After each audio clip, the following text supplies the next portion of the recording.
Welcome back to day 7 of the 100 Horror Films in 31 Days. Today I got in 4 films. First up was I Was a Teenage Werewolf, 1957, directed by Gene Fowler, who also did I Married a Monster from Outer Space. He also did a few westerns. Not a particularly prolific director, but stars an early Michael Landon role.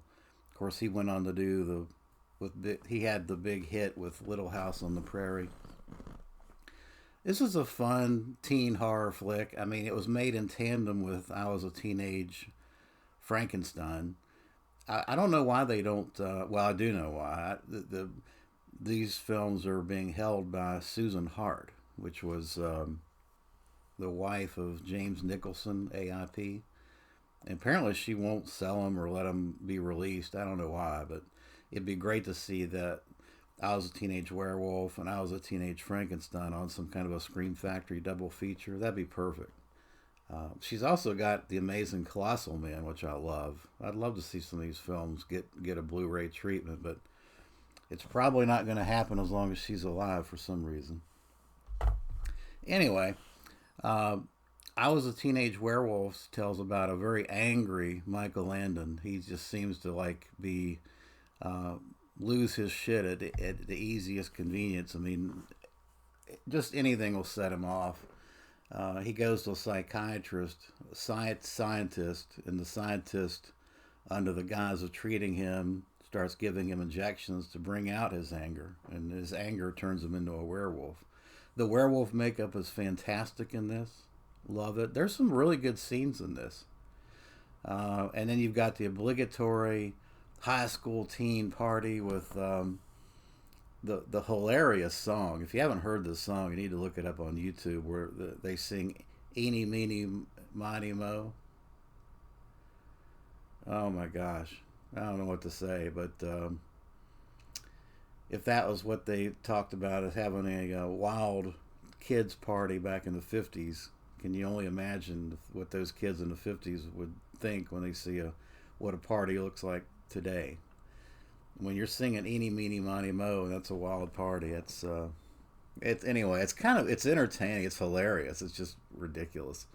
Um, but yeah, quick watch, good film.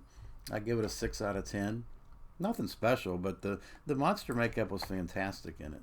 Really is. Next up, I watched a film which I think has a Criterion release, and that's The Picture of Dorian Gray, 1945. I have a problem with the Dorian Gray storyline. Um, I don't know. I just think it's kind of tepid, and this is supposedly the premiere film of. There's been a number of films that have followed the Dorian Gray storyline. This being the most famous one, directed by Albert Lewin. Um, I just think this is really a slow, tepid movie. I don't really see why people like this so much.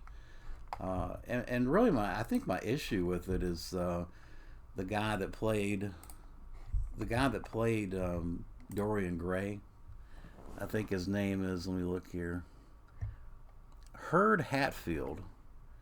Now, Hurd Hatfield was a pretty prolific actor, and he actually lived into his 90s, I think. But he is so boring in this. Oh my gosh. I just find this a very dull, tepid period drama. Basically, the story, if you don't know it, is that Dorian Gray has a portrait made of himself, and the portrait. He also is obsessed with being young. That's a key concept for the character. But basically, the picture ages while he doesn't, and then it does the inverse. So the picture will be the inverse of whatever's going on with him physically. It's just I just find it dull and uninteresting. I gave it a 5 out of 10. I know it's kind of a famous film and people love it, but it's just not my cup of tea. It was dull, and it's 2 hours long. They could have cut that way down. It'd have been a much better movie, I think. That's just me. Then I watched Carrie, 1976's Carrie. Now this is I got to get the Arrow Blu-ray of this because this is just a bare bones release. I think I bought it from Best Buy. Carrie is a Brian De Palma directed film from '76. Fantastic. Sissy Spacek is fantastic in it. John Travolta is great in it. Um, Wonderful stuff. It's about a coming of age story of a young girl, high school girl that's teased. She has telekinetic powers, but she's also very socially awkward, and she's teased and tortured, really, by these really mean girls, vicious girls, which kind of culminates in what we all know is the famous um, prom scene from, and it's just the way it plays out is fantastic. Um, I give it an 8 out of 10. Great stuff. I mean, if you haven't seen Carrie, you need to stop what you're doing and watch it. It's a fantastic movie. 8 out of 10. And then next up, I'm doing a lot more streaming this year. I don't know. I'm watching a lot more movies on streaming services, and I watched Honeymoon 2014 on a streaming service.